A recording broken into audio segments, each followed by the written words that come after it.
Hello everyone, आज की video में हम स्ट्रेट लाइन के बारे में पढ़ेंगे जो सबसे सिंपलेस्ट ज्योमेट्रिकल फिगर होती है। और जो स्ट्रेट लाइन के बारे में हम कोऑर्डिनेट ज्योमेट्री के अंदर भी पढ़ चुके हैं, वहाँ पर हमने पढ़ा था कि जब भी हमारे पास कोई भी स्ट्रेट लाइन दी जाती है और यहाँ पर x1, y1 और यहाँ पर कोई पॉइंट होता है x2, y2। अगर मैं इन दो पॉइंट के बीच में डिस्टेंस फाइंड आउट करना चाहती थी तो एक फॉर्मूला था कि x2 minus x1 whole square plus y2 minus y1 whole square. ये बनता था इन दो पॉइंट के बीच में डिस्टेंस का फॉर्मूला। और इसके साथ साथ हमने ये भी पढ़ा था कि जैसे कि हमारे पास एक लाइन है और यहाँ पर कोई दो पॉइंट दिए गए हैं x1, y1, x2, y2 और यहाँ पर कोई पॉइंट PQ है जो इसको m/n में डिवाइड करता था। तो हमें बताना होता था कि इस पॉइंट के कोऑर्डिनेट क्या बनेंगे।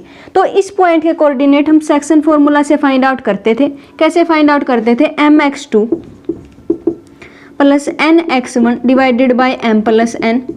एंड q पॉइंट के कोऑर्डिनेट कैसे फाइंड आउट करते थे? my2 plus ny1 upon m plus n। ये होता था हमारे पास सेक्शन फॉर्मूला। और इसके साथ साथ हमने एक और चीज़ देखी थी कि एरिया ऑफ ट्रायंगल को कैसे कैसे फाइंड आउट करते हैं। ये सब हम पहले की वीडियोज़ में कर चुके हैं। एक कोऑर्डिनेट ज्योमेट्री के नाम से एक वीडियो मिलेगी जिसमें आप ये सब देख सकते हैं।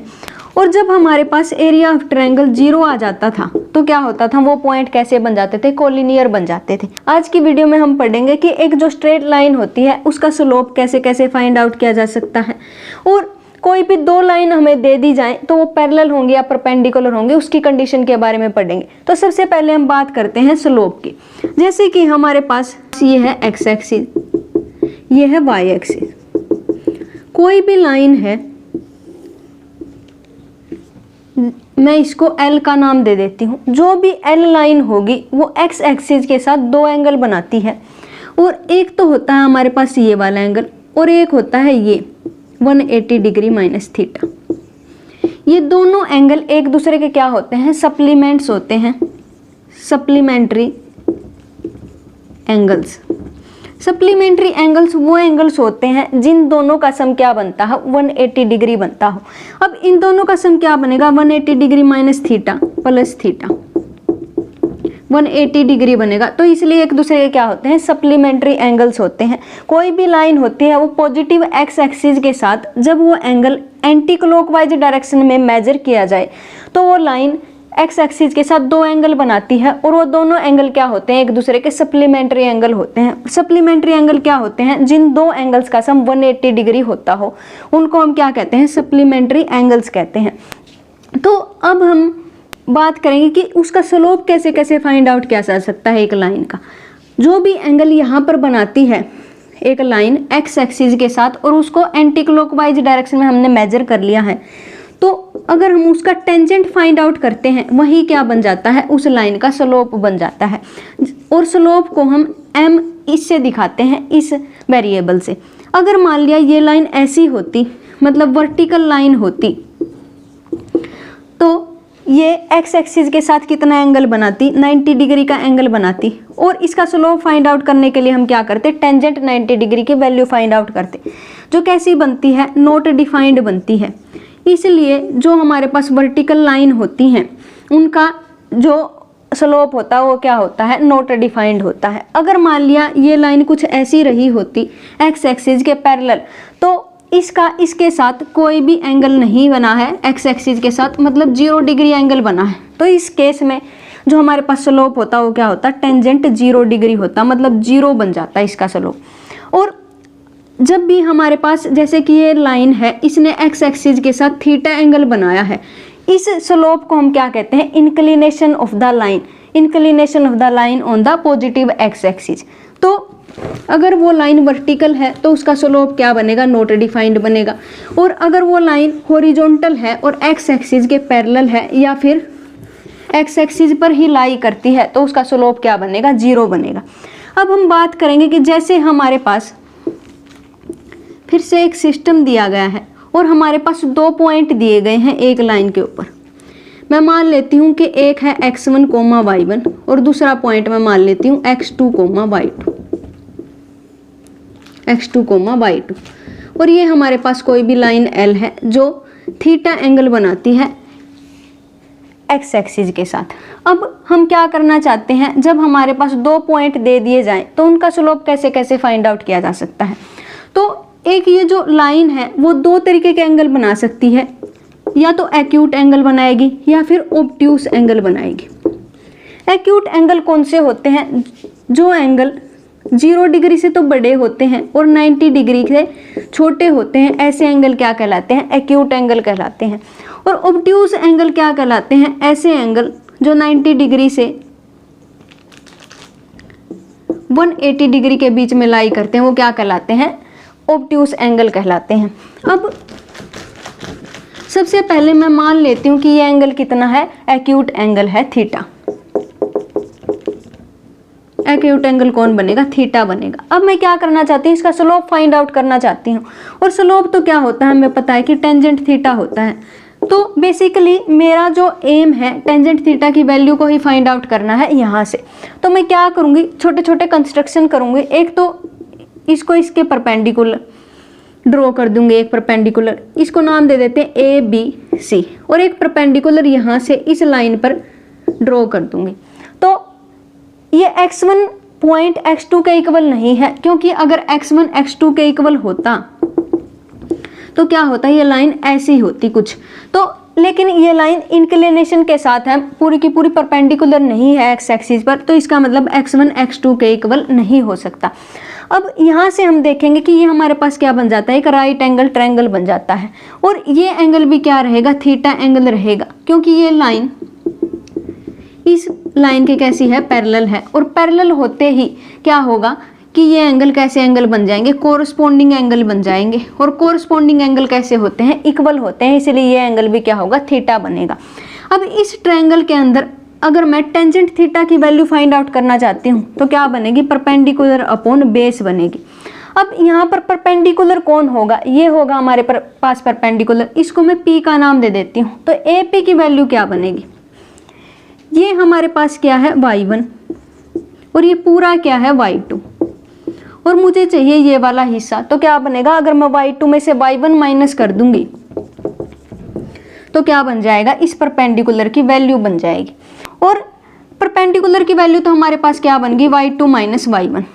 अब मैं बेस की वैल्यू फाइंड आउट करना चाहती हूँ। ये पूरा का पूरा क्या है, x2 है, ये क्या है, x1 है। तो बेस की वैल्यू क्या बनेगी, x2 माइनस x1 बनेगी। तो इसका मतलब जब हमारे पास कोई भी लाइन थीटा एंगल बनाती है x एक्सिस के साथ, जो कैसा है, एक्यूट एंगल है, और उस पर हमें 2 पॉइंट दे दिए जाते हैं, और हम फिर क्या करना चाहते हैं, उस लाइन का स्लोप फाइंड आउट करना चाहते हैं, तो कुछ ऐसे फाइंड आउट करेंगे।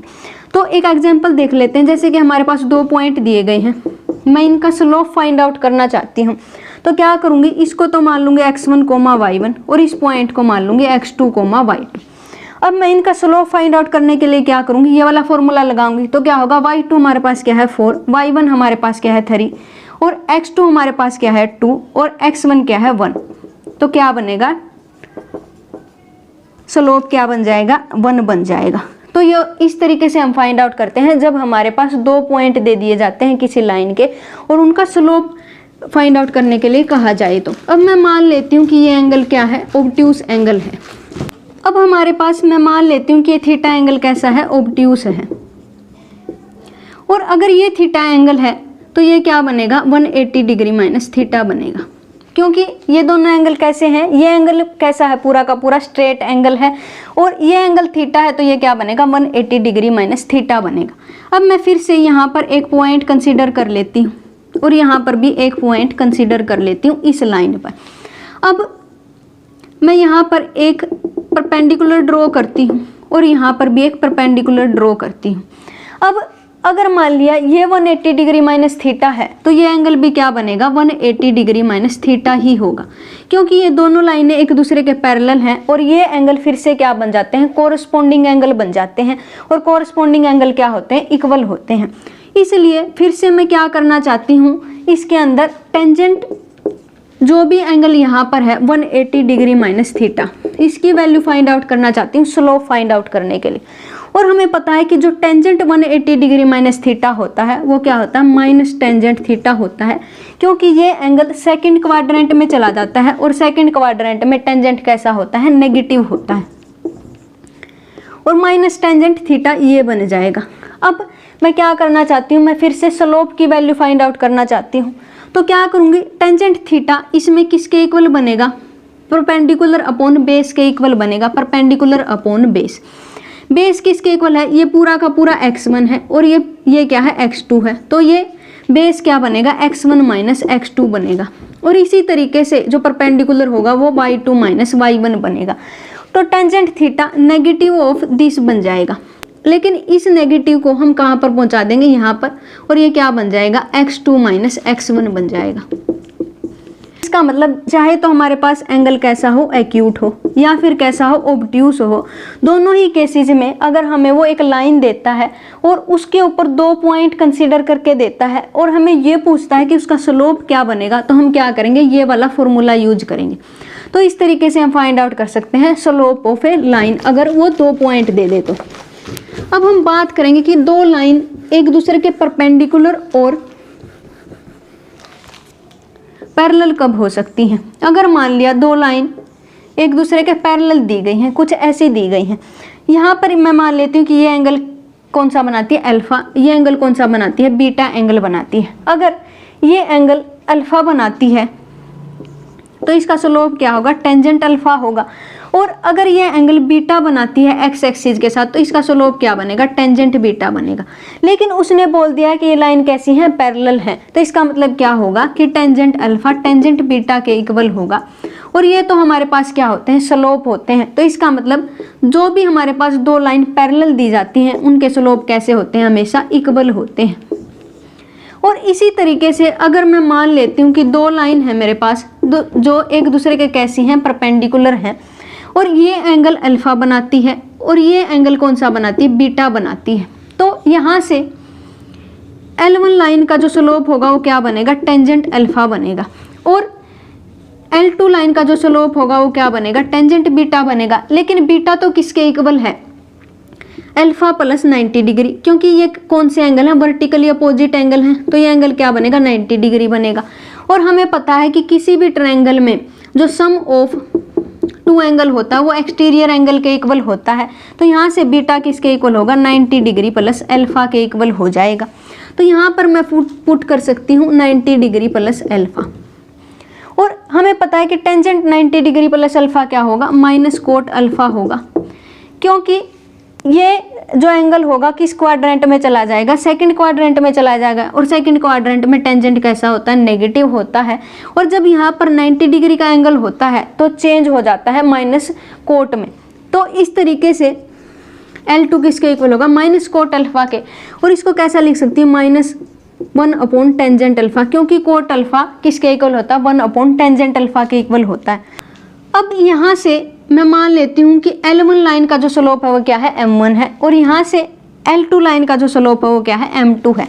अगर मैं m1 into m2 find out करती हूँ तो किसके इक्वल बन जाता है, -1 के इक्वल बन जाता है। तो इसका मतलब जब हमारे पास 2 लाइन परपेंडिकुलर दी जाती हैं तो उनके स्लोप के बीच में ये रिलेशनशिप होता है। और उनके स्लोप क्या होते हैं, रेसिप्रोकल होते हैं एक दूसरे के, और साथ में नेगेटिव साइन भी होता है। तो ये कंडीशन बनती है हमारे पास, जब भी हमारे पास लाइन पैरेलल दी जाती हैं तो स्लोप कैसे होंगे, इक्वल होंगे। और अगर हमारे पास लाइन परपेंडिकुलर दी जाती हैं तो क्या होगा, उनके स्लोप के बीच में कुछ ऐसा रिलेशनशिप होगा और एक का स्लोप दूसरी के नेगेटिव रेसिप्रोकल के इक्वल होगा। तो यही थी हमारी आज की वीडियो जिसमें हमने स्ट्रेट लाइन के बारे में समझा। इससे नेक्स्ट वीडियो में हम स्ट्रेट लाइन के बारे में थोड़ा सा और समझने की कोशिश करेंगे। तब तक के लिए stay connected, have a nice day, thank you.